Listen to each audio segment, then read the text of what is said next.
Senator Hanson-Young. Thank you, Chair. I would like to move amendments on sheet 8914. These amendments relate to support for the aviation industry and Australian airlines during the corona crisis. We know that the government's already been in significant conversations and discussions with airlines. These amendments ensure appropriate protections for workers and taxpayers in any airline bailout. We think it is absolutely essential that if the Australian people and the taxpayer is going to participate in these types of bailouts, that they get something in return. We need to make sure that they do. We need to make sure, as these amendments insist, that they require any bailout to take place via an equity stake, rather than just handing over the cash to these big corporations.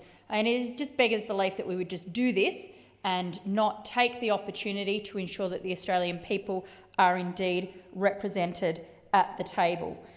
We need to make sure workers keep their jobs and that protections for their jobs are ongoing. At the very least, in this medium term, when the whole point of this type of extraordinary support from government is to ensure that the people working for these corporations actually get looked after and get to keep their jobs. Now, we've heard many times reference in this place and the other today about the extraordinary situation where, after being given significant support from the government, Qantas stood down 20,000 staff members. 20,000 in one day. And we know that the industry has effectively been grounded. We get that. But we need to make sure that if we're going to be putting up big loads of cash for these corporations, that the workers themselves are the ones that these benefits flow to. I was listening to a report in the evening following that decision by Qantas as to how numerous households around the country had just lost both incomes, because a number of families where couples living together, sharing household costs, have families, looking after household bills, are both employed by Qantas, and both on the same day lost their jobs. This is the type of protection for people like those families and others that we need to insist on if we're going to stump up this large amount of money. So what this amendment does is gives protection for workers, but also ensures that the Australian people are represented. We would like to see a requirement that board seats are put aside for the Australian taxpayer, represented by the government, and for workers.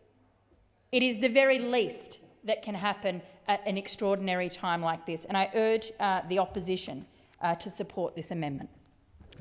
Minister.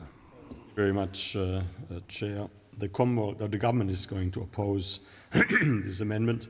The Commonwealth has provided initial support to our airline industry through relief from a range of taxes and government charges, estimated to be up to $715 million. The government will consider further support for our aviation sector through an unprecedented period of disruption to international and domestic air travel. The proposed amendments would require the Commonwealth to take an equity stake in an airline as a condition for providing any future financial support. The Commonwealth will consider any further support according to the sound principles we have already set out.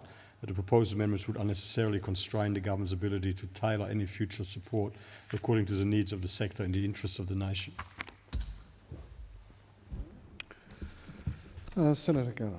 Thank you. Labor won't be supporting this amendment. While we agree that further support will be needed for the aviation sector, this should be part of the next fully costed economic support package.